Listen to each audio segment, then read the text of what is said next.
pelatihan digital UMKM Indonesia dengan tema Strategi Survive di Era New Normal bersama narasumber Yuda Setiawan, CEO PT Laziza Rahmat Semesta. Temukan strategi UMKM yang sukses bertahan, bahkan mencari peluang baru dan bisa tumbuh survive melalui digital. Simak videonya di sini. Teman-teman sekalian, saya ulang lagi mungkin dengan kalimat sapaan. Assalamualaikum warahmatullahi wabarakatuh. Selamat pagi semua para peserta di acara pagi hari ini. Jadi langsung aja next untuk biografi saya. Oke, next. Nah, ini sepintas mungkin yang ada masih belum kenal saya. Jadi sebenarnya saya ini sudah semacam kakek-kakek milenial gitu ya, karena di usia yang hampir setengah abad ini saya masih menekuni di bisnis dan mencoba untuk bisa mengikuti tren-tren yang sekarang, tren-tren anak-anak milenial gitu ya. Jadi mencoba terus belajar, melakukan update-update ilmu dan sebagainya, sehingga sampai saat ini akhirnya saya masih gitu ya, masih terus berkarya, karena saya satu bahwa tidak ada yang lebih baik kecuali kita bisa bermanfaat bagi banyak orang. Jadi kalau saya lihat ini adalah alumni ITS, sebenarnya secara background pendidikan saya dengan apa yang saya tekuni saat ini tidak nyambung sama sekali ya. Tapi saya juga nggak tahu kalau banyak teman-teman alumni kita juga yang jadi pakar-pakar kuliner juga di sini. Dan saya sudah punya 2 cucu juga ya, jadi setiap hari juga seperti itu. Untuk pengalaman bisnis, mungkin next bisa ini kan. Jadi sebenarnya memang karena keterbatasan yang saya miliki waktu saya kuliah, sehingga saat kuliah saya juga akhirnya mengabdi salah satu pesantren. Mungkin disitulah saya akhirnya mendapatkan banyak pengalaman-pengalaman bagaimana saya sudah dilibatkan dalam unit-unit bisnis yang ada di pesantren tersebut, gitu ya. Kemudian saya juga pernah pengalaman bekerja di salah satu BUMN, jadi seorang sales eksekutif di sana. Dan alhamdulillah sampai dengan saat ini 7 tahun saya kuliah di ITS belum pernah saya gunakan ijazah untuk melamar pekerjaan, gitu ya.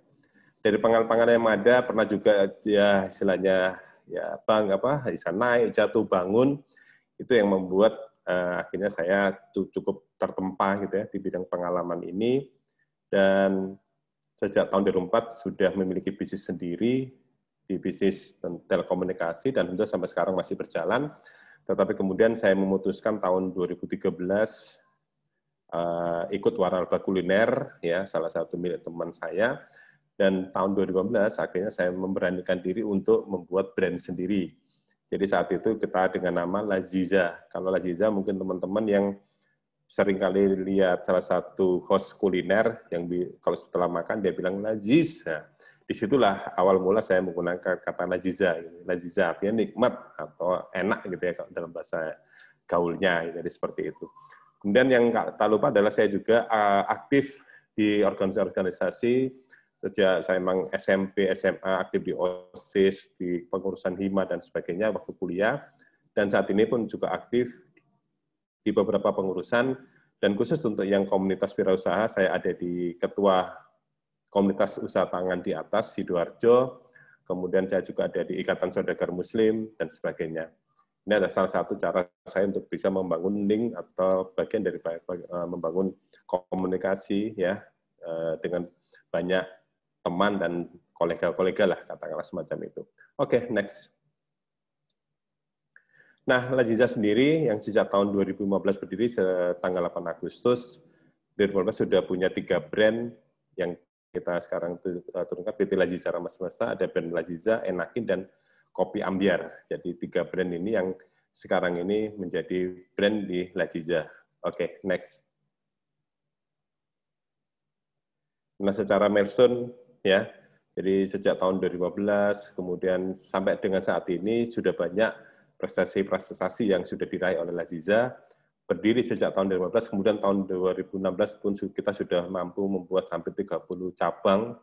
Ya, kemudian tahun 2017 kita sempat mendapatkan rekor muri. Saat itu kita bikin acara cooking pizza untuk anak-anak, hampir 2.500 anak, dan mendapatkan rekor muri. Dan kemudian kita tahun 2016 Agustus kita melakukan rebranding dari logo yang awalnya ayam membawa pizza gitu, Laziza Chicken and Pizza, kemudian kita berubah menjadi Laziza Makan Ayam Rame-Rame, sejak Agustus 2019. Dan alhamdulillah tahun 2019 kemudian kita juga mendapatkan penghargaan juara partner GoFood Jawa Timur. Kemudian di tahun 2019 juga kita juga akhirnya mendapatkan penghargaan dari GrabFood sebagai terfavorit juga, restoran terfavorit untuk online. Mungkin akhirnya di sini saya diundang untuk bicara masalah itu. Oke, next.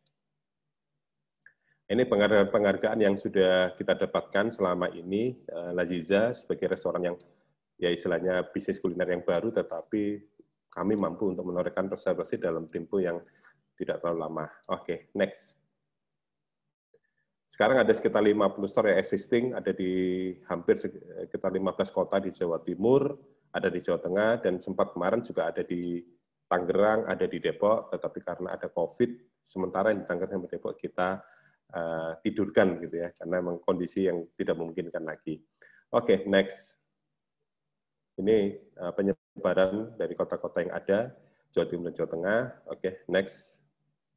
Nah, sekarang kita langsung masuk aja ke materi inti kita. Bagaimana sih kiat-kiat, terutama di sini Laziza menghadapi dampak COVID-19 yang hari ini mungkin akan kita sharingkan juga kepada teman-teman sekalian semua. Bagaimana kita dalam era yang cukup ya istilahnya musibah yang mungkin kita semua alami ya di UKM. Kalau dulu saya sudah menghadapi beberapa kali krisis atau ibaratnya saat itu ada krisis moneter tahun 98, tahun 2008 dan sebagainya. Nah, di sisi UKM masih tetap bertahan karena satu dolar naik yang paling kena masalah banyak mereka utang dolar gitu kan. Nah, tapi di era COVID-19 ini ya di musibah ini tidak pandang bulu, hampir semua sektor kena, nggak pengusaha besar, pengusaha menengah, pengusaha kecil pun kena. Ini memang membuat di luar daripada perkiraan kita semua, bahwa kita yang mungkin sektor UKM yang biasanya cukup tangguh, tetapi kemudian akhirnya juga ikut kena musibah yang tidak gampang untuk bisa menghadapinya. Ya. Jadi di bulan-bulan ini, kalau misalnya ada teman-teman yang usahanya masih bisa berjalan, masih profit, itu sangat-sangat luar biasa sekali. Jadi kalau istilahnya target yang kita canangkan bukan lagi kita profit, istilahnya kita bisa bertahan aja, bisa BEP, katakan seperti itu sudah luar biasa bagus dalam era kita menghadapi COVID ini. Oke, next. Nah, yang penting adalah semacam kita ini kalau misalnya kena musibah atau misalnya kalau kita tuh sakit gitu ya, misalnya kita lagi kena demam, panas, mungkin yang paling bagus adalah yang mungkin kalau misalnya kita tanya ke dokter gitu ya, ke dokter spesialis atau ke dokter apa, panasnya sudah berapa lama, misalnya, oh kalau 1 hari oke, nanti kasih obat menurun biasa saja, 2 hari, 3 hari, mungkin sampai kalau 5 hari masih tetap panas, maka si dokter tersebut pasti akan mereferensikan untuk kita melakukan check up. Ya, check up artinya periksa darah lengkap untuk mengetahui sebenarnya kita ini sakit apa. Nah, sama seperti yang kita alami kemarin itu, di bulan Maret mungkin masih hangat-hangatnya COVID dan sebagainya, mungkin kita masih biasa, hangat, suhu tubuh nggak terlalu demam, kemudian akhirnya bulan April sudah mulai demamnya semakin meninggi, Mei apalagi jadi seperti itu, maka mau nggak mau kita juga harus melakukan satu semacam cek, ya. Jadi check up, istilahnya check up lengkap untuk mengetahui bagaimana sih bisnis kita.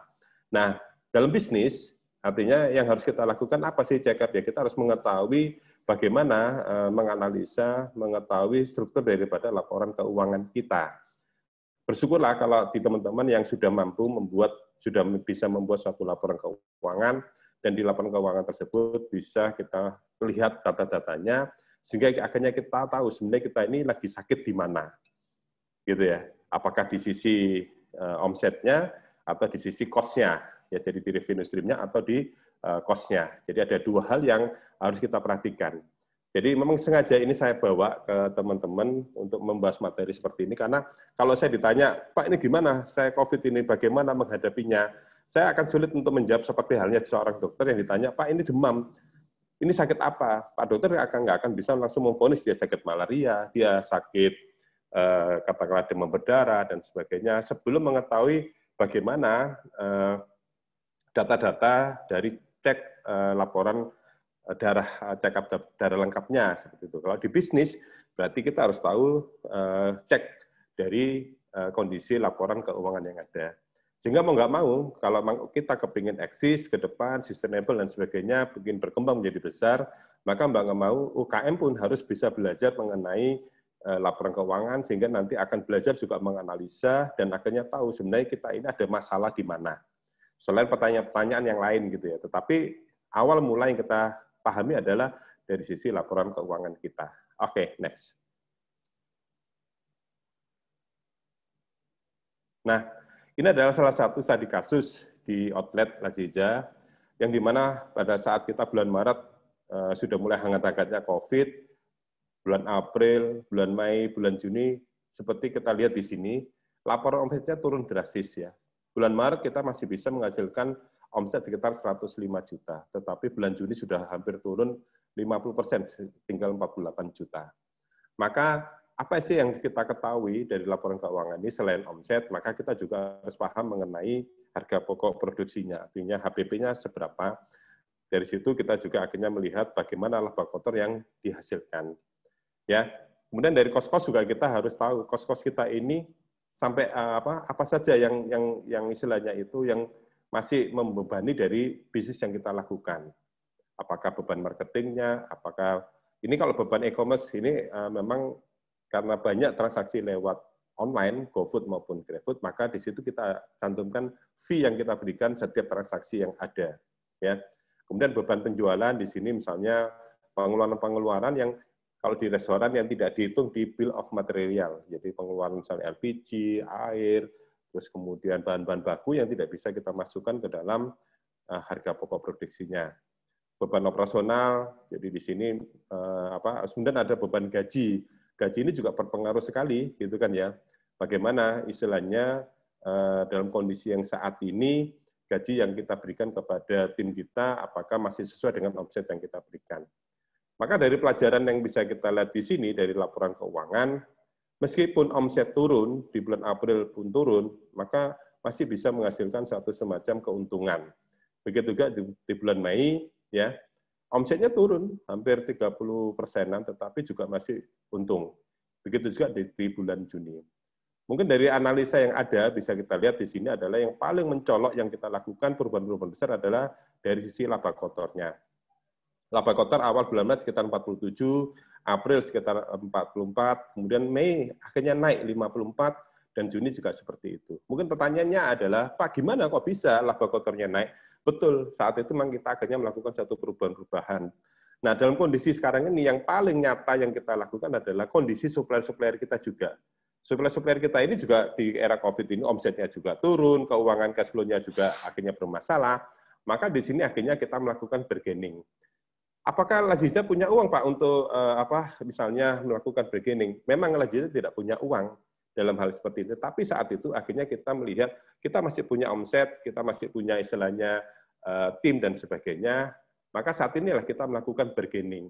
Jadi seperti contoh adalah cara pembelian ayam kita. Jadi selama ini memang Laziza mencari supplier bagaimana bisa membayar dalam tempo yang cukup lama, 2 minggu atau sampai 1 bulan gitu ya. Kalau sekarang minta 3 bulan atau 6 bulan, nonsen ya. Jadi yang 2 minggu atau sampai 1 bulan. Nah, tetapi otomatis si suppliernya juga menghitung ini kalau mundur otomatis dia juga akan minta labanya juga lebih karena ada mundurnya tadi. Maka akhirnya kemarin kita coba hitung, kalau saya bayar cash, berapa saya mendapatkan satu semacam keringanan. Akhirnya ternyata di ayam itu ada selisih. Biasanya kalau kita bayar mundur, itu mereka kasih harga per kilonya 28.500. Tetapi kalau misalnya kita coba untuk kayak semacam bikin lelang gitu ya, akhirnya ayam kalau kita bayar cash sekitar 24.500.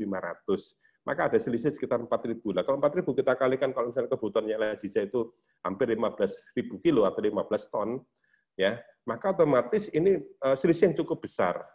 Nah, akhirnya karena Laziza memang tidak punya duit untuk bayar cash, kita akhirnya mencoba untuk berkolaborasi dengan investor, kita sampaikan, ini kita ada selisih harga seperti ini, kalau kita beli gas seperti ini, kira-kira mau nggak kalau kita kasih bagi hasil sekian, gitu ya.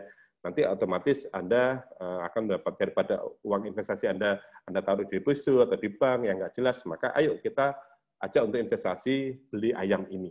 Akhirnya itu terjadi, akhirnya kita bisa melakukan penghematan yang cukup besar dari sisi sektor ayam, otomatis harga yang kita dapatkan lebih murah, laba kotor akhirnya menjadi naik. Nah, ini nanti saya juga minta sharing apakah ada yang juga yang dilakukan oleh teman-teman seperti apa yang dilakukan oleh Laziza. Dan yang tak kalah penting adalah sini adalah dari sisi beban gaji. Terus terang memang di era normal kita masih memberikan gaji yang istilahnya mereka dalam bentuk yang ada tunjangan tetapnya, ada tunjangan variabelnya. Kemudian di era COVID ini otomatis itu tidak bisa dilakukan. Akhirnya kita juga membuat satu kebijakan yang nanti akan saya sampaikan di belakang hari, bagaimana mereka bergaji berdasarkan omset yang mereka dapatkan. Sehingga kalau omset semakin turun, maka juga gaji mereka juga akan turun. Ini juga akhirnya kita lakukan agar kondisi perusahaan kita tetap bisa profit. Ya, nah, nanti kita coba sharing-sharing dari teman-teman, apakah ada juga yang melakukan hal semacam ini di era COVID ini. Ya dua hal itu ya, dari sisi revenue, kita melakukan perbaikan dari sisi gross profit-nya. Kemudian di sisi cost kita juga menekan biaya-biayanya, terutama di sini yang paling besar adalah biaya dari sisi sektor gaji, ya. Ya, jadi sektor gaji yang itu akhirnya kita sesuaikan sesuai dengan omset yang mereka dapatkan. Oke, ini sebagai strategi kasus ya untuk laporan keuangan. Kalau kita bisa tahu semacam ini akan jauh lebih menarik untuk kita bisa mendapatkan data-data apa yang menjadi masalah di bisnis kita. Oke, next. Nah ini juga kita juga akhirnya juga punya data-data. Jadi kita di Laziza punya data-data yang melihat bagaimana struktur dari omset yang kita dapatkan, ya, dari revenue stream yang kita dapatkan. Jadi kalau di restoran itu ada istilahnya dine-in, jadi orang makan di tempat, take away itu orang beli kemudian dibawa pulang, gitu ya, ada delivery order, dan ada sebagainya. Data-data ini memang menunjukkan bahwa sejak bulan Januari, Februari, Maret sampai dengan Juli mengalami suatu penurunan yang cukup tajam. Karena apa? Saat itu ada larangan makan di tempat, tidak boleh harus ada protokol kesehatan, orang-orang juga takut keluar dan sebagainya. Maka DNI-nya cukup tinggi penurunannya, ya. Nah, kemudian untuk take away-nya juga sama karena mereka juga tidak berani ke restoran dan sebagainya, otomatis take away-nya juga cukup turun gitu ya. Nah, tapi akhirnya yang naik adalah dari sisi delivery order-nya. Jadi kita juga akhirnya setelah kita sulit untuk mendapatkan pelanggan-pelanggan datang ke tempat, maka kita ciptakanlah suatu web order yang dimana kita broadcast-i, kita sapa pelanggan-pelanggan kita lewat WhatsApp dan sebagainya, akhirnya barang bisa dikirim dan kita kerjasama dengan Grab untuk kirimnya. Jadi meskipun kita nggak punya tim delivery, maka kita bisa kerjasamakan dengan Grab. Di situ ada langganan untuk Grab Send gitu ya, sehingga nanti ada diskon dan sebagainya, itu menyebabkan akhirnya mendapat kemudahan-kemudahan juga untuk pelanggan-pelanggan kita yang tinggal di rumah dan kita kirim lewat fasilitas-fasilitas seperti itu. Oke, next.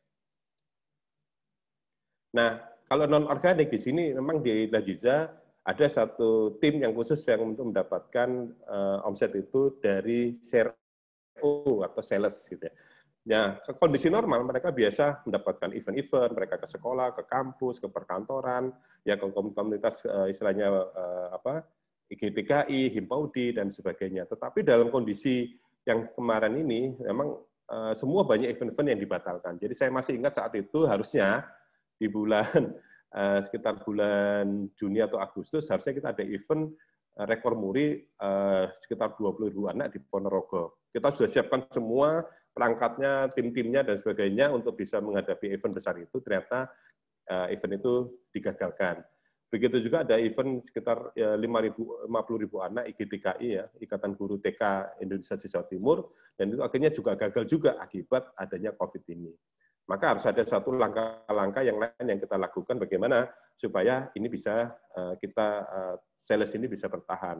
Akhirnya kita bikin satu kegiatan basar. Jadi basar tiap hari hampir 3 kali tim kita itu melakukan basar di pagi jam 6 sampai jam 8, kemudian siang hari mereka ke kantor-kantor, seperti yang dilakukan oleh yang brand-brand besar itu, gitu ya. Jadi ke kantor-kantor membawa 20 paket, 30 paket untuk makan siang, dan sore hari keliling perumahan-perumahan untuk bisa tetap mempertahankan sales di sisi non-organik ini. Oke, next. Nah, ini yang e-commerce. Ternyata e-commerce pun, meskipun ini istilahnya itu mereka tidak makan di tempat, tapi kenyataannya memang terjadi penurunan cukup drastis. Ini yang paling terlihat di sosor kami yang dekat dengan kampus-kampus dan sebagainya, karena biasa anak-anak sekolah atau anak mahasiswa senangnya lewat online, ada banyak diskon dan sebagainya, maka omset yang kita dapatkan seperti itu turun lumayan gratis sekali. Dan yang mungkin juga yang menyebabkan adalah karena mereka work from home, kerja di rumah, orang tua ada di rumah, mereka juga nggak kuliah dan sebagainya, maka di rumah mereka akhirnya masak dan sebagainya, maka kecenderungan untuk beli secara online akhirnya juga turun. Nah, data-data ini terus kita perbaiki dan kita terus untuk mengupdate bagaimana untuk bisa tetap omset-omset ini bisa kita dapatkan tidak sampai turun sampai gratis sekali lah atau seperti itu. Oke, next.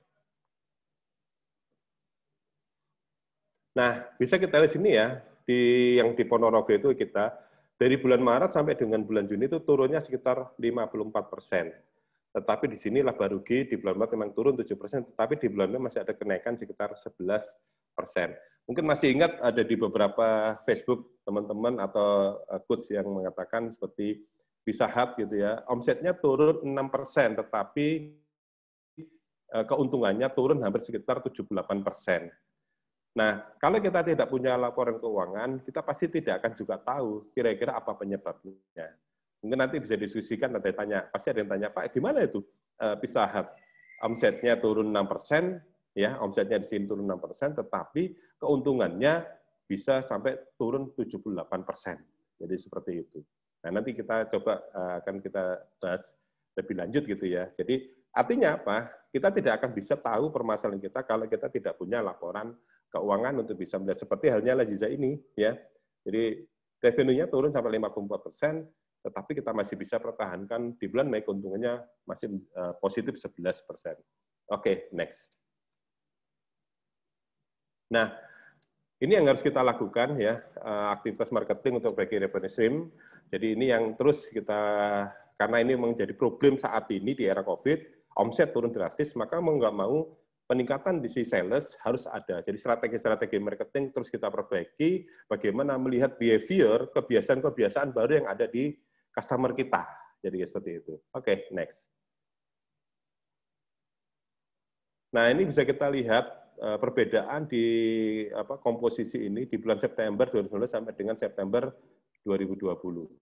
Ya, jadi kita juga akhirnya punya data-data semacam ini. Jadi kita bedakan bagaimana omset organik, non-organiknya maupun e-commerce. E-commerce sebenarnya cukup besar selama ini yang menunjang di Laziza, ya. Tetapi sekarang juga akhirnya mengalami penurunan juga dari sini. Oke, next. Nah, ini yang kita lakukan. Bagaimana setiap segmen-segmen itu kita buat satu semacam program ya untuk program marketingnya. Nah, di sales organik bagaimana mengundang orang untuk dine in, take away, dan alhamdulillah kalau dulu kita jam 8 malam harus ditutup, ya bukanya dibatasi dan sebagainya, kedatangan orang juga istilahnya banyak sekali ini. Nah, di bulan Agustus kemarin setelah kita lihat PSBB sudah mulai nggak terlalu ketat, maka kita luncurkan menu baru. Nah, di sini otomatis dengan menu-menu yang lebih membuat rasanya itu lebih istilahnya lebih enak gitu kan, karena memang kuliner harus seperti itu. Dengan kampanye no taste, jadi ada tesis baru yang kita keluarkan, membuat orang daya tarik, dan ini untuk menarik orang dengan promo-promo agar mereka mau makan di tempat maupun beli secara take away. Jadi ini promo-promo yang kita lakukan sejak bulan Agustus, sehingga di era COVID ini tetap kita tidak boleh diam, tetap berinovasi, ya. Jadi kita keluarkan taste baru, produk-produk baru dengan istilahnya itu promo-promo yang menarik, sehingga akhirnya mampu untuk meningkatkan omset yang kemarin sempat sejak bulan April, Mei, Juni mengalami penurunan cukup drastis. Oke, next. Nah, satu lagi yang kemarin memang yang menjadi satu semacam program yang menarik yang di Laziza, dan alhamdulillah akhirnya hampir setiap hari Jumat omset kita itu hampir sama seperti hari Minggu. Biasanya kalau di restoran itu omset itu naik sekitar Sabtu Minggu. Kenapa? Karena weekend, orang istilahnya nggak masak di rumah, mereka beli makan di luar dan sebagainya.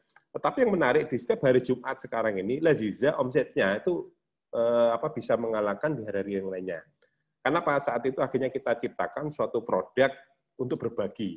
Di era COVID ini banyak orang yang punya masalah, kena PHK, dirumahkan, ya, panti-panti asuhan sepi dan sebagainya, gitu kan ya. Maka akhirnya kita ciptakan suatu kampanye yang baru, yaitu paket berbagi Lazizah.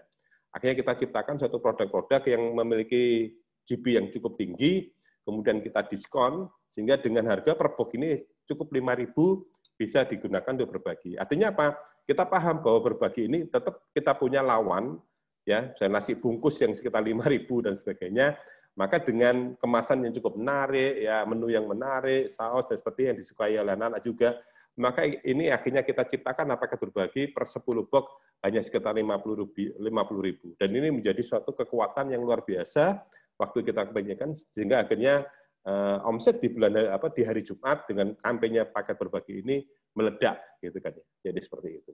Oke, next. Nah, ini yang tadi sempat saya cerita bagaimana mengoptimasi omset non organik. Kita punya tim-tim sales semacam ini, ya. Di setiap store ada tim sales. Maka kalau dulu setiap hari mereka kunjungan ke sekolah karena tutup semua, ke kampus-kampus atau ke kantor tutup, maka setiap hari pagi, siang maupun sore mereka keliling ke kampung-kampung, ke pasar-pasar untuk misalnya menjajakan semacam ini. Ini adalah salah satu solusi bagaimana kita jemput bola ke masyarakat yang mereka mungkin nggak mau keluar, atau mungkin juga kita akhirnya mendapatkan titik-titik keramaian di mana banyak orang yang di pasar dan sebagainya, maka kita anukan tim kita ini seperti ini untuk salesnya. Oke, next. Ya, kita juga akhirnya menciptakan, karena ini kemarin juga gitu, kita kerjasama dengan salah satu EO yang biasanya mereka dapat orderan untuk istilahnya itu sekolah-sekolah anak-anak untuk acara team building dan sebagainya. Nah, di era ini sekolah tidak ada kegiatan sebagainya, maka bis-bisnya dirubah dan kemudian kerjasama dengan Lazizah bikin bis kopi ambiar istilahnya. Jadi mereka kita ajak untuk rekreasi ke Batu, ya, ke tempat-tempat rekreasi dan sebagainya. Di situ kita kolaborasi dengan mereka mendapatkan menu-menu Lazizah. Jadi ini salah satu inovasi yang dilakukan oleh Lazizah, bagaimana memanfaatkan bis-bis yang tadinya yang mereka nggak dapat omset kegiatan-kegiatan rekreasi anak-anak, akhirnya kita ciptakan bis wisata ini. Gitu. Oke, next. Nah, yang di salah satu juga yang di e-commerce, kita akhirnya terus mencoba untuk melobi fintech-fintech yang sudah kerjasama dengan Lazizah, maka ada dengan GrabFood, dengan GoPay, dengan GoFood dan sebagainya, untuk kita istilahnya kampanyekan bahwa kalau di Lazizah ini banyak diskon, gitu kan ya. Jadi itu yang kita kampanyekan terus. Kalau misalnya yang sudah tahu Lazizah, hampir setiap hari di menu Lazizah di GrabFood atau GoFood itu mesti ada menu-menu diskonnya. Karena memang di era seperti ini, jangankan Lazizah, yang lainnya aja, yang pisah yang biasa harga 50.000, mereka sekarang jual hanya sekitar 12.000, 13.000. Nah, itu yang akhirnya kita juga harus berkompetisi, berjibaku dengan pemain-pemain brand kuat, bagaimana kita akhirnya sekarang ya menurunkan sedikit GB kita, ya, tetapi bagaimana bisa mendapatkan omset yang lebih besar. Ya, salah satu tadi, GB itu bisa dibalas dengan kita mendapatkan suatu produk-produk dengan cara membeli yang berbeda, yang dulunya kita bayar tempo, nah karena selisih harga tempo dengan harga cukup mahal, maka sekarang kita lakukan dengan bayar cash. Nah, ini akhirnya kita kompensasi dengan banyak-banyak promo, sehingga akhirnya omset juga naik, tapi HPP masih bisa kita pertahankan. Jadi gitu ya. Oke, next. GB-nya masih kita pertahankan. Nah, ini yang tadi yang dari sisi cost, bagaimana Lazizah juga membuat satu kebijakan action agar dapat bertahan. Dengan kondisi seperti ini, memang tidak ada solusi lain, karena omset juga turun, maka cost juga harus mengikuti. Jadi yang tadinya banyak kita melakukan kebijakan sistem gaji yang sifatnya fixed cost, akhirnya kita rubah menjadi variable cost. Oke, next. Ya, nah dengan cara seperti itu tadi bisa kita lihat gaji yang mengikuti dari sisi omset, maka otomatis akhirnya kita bisa pertahankan dari laba kita, karena itu harus kita pertahankan semua. Nah, kalau misalnya kita bisa sharing dari yang ada ini, tentunya teman-teman juga harus bisa membuat satu plan aktivitas apa yang kita lakukan, ya. Jadi memang kita tidak boleh meratapi, istilahnya tidak boleh berkeluh kesah dengan kondisi saat ini. Jadi kemarin kita sampai bagi bagaimana tahapan kita, April Juni adalah masa-masa survival modes ya. Ini cash flow kita yang terus kita perbaiki, bagaimana di worst case kita terus kita perhatikan semua ya. Kemudian Juli sampai dengan September yang kemarin yang sudah kita lewati masa defensif, ya kita mengevaluasi produk seperti saya katakan tadi, kita bernegosiasi dengan supplier dan sebagainya. Kemudian kita menciptakan menu high margin dan akhirnya kita bikin program Lazija berbagi itu ya, sehingga meskipun harganya seharusnya normalnya 10.000 atau 8.000, akhirnya kita bisa jual 5.000, tetapi Lazija masih mendapatkan keuntungan dikarenakan kita bisa mampu mendapatkan HPP yang bagus gitu ya. Jadi harga produk pembelian yang cukup bersaing ya. Nah, sekarang kita masuki Oktober Desember ini masa-masa recovery. Kalau kita lihat dari kemarin 4 hari yang sudah berjalan bulan Oktober, alhamdulillah omset juga sudah mengalami satu perbaikan. Kita bangun tim kembali, mengontrak organizational department dan divisi untuk apa? Untuk persiapan nanti ya alhamdulillah moga-moga aja sampai dengan akhir tahun vaksin, kegiatan aktivitas sekolah, kampus sudah berjalan normal, maka otomatis kita harus siap dengan grow untuk perusahaan kita, mempersiapkan ekspansi dan sebagainya. Ini adalah satu tahap-tahapan yang sudah kita persiapkan bagaimana menghadapi era pandemi ini. Oke, next. Nah, ini ya, jadi fix menjadi variabel yang tadi saya sampaikan. Kalau misalnya Anda biasa menggaji karyawan, udah digaji setiap bulan, katakanlah 2,5 juta. Kalau dulu-dulu dengan era normal, itu masih bisa memungkinkan, tetapi dalam kondisi yang pandemi seperti ini, maka ini sulit sekali kita terapkan. Memang ini akan menjadi sulit juga, tetapi salah satunya adalah memacu teman-teman tim ini agar mereka lebih semangat, atau lebih istilahnya bagaimana bekerja betul-betul berdasarkan target. Ya. Jadi akhirnya fix dirubah menjadi variabel, semakin omsetnya tinggi, maka juga akan mendapatkan penghasilan yang tinggi juga. Oke, next.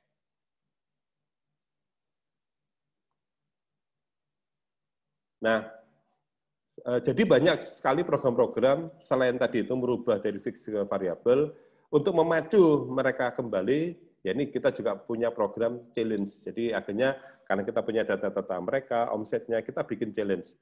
Jadi setiap bulan kita pilih 2 store yang terbaik, mereka mendapatkan peningkatan omset secara nominal. Kemudian juga mereka yang bisa meningkatkan omset yang paling tinggi berdasarkan persentase. Maka challenge-challenge ini untuk terus membangkitkan mereka bahwa mereka kalau ingin mendapatkan penghasilan yang tinggi, maka mereka harus meningkatkan omset mereka. Ditambah dengan bonus-bonus yang menarik untuk bisa mendapatkan ini semua. Oke, next.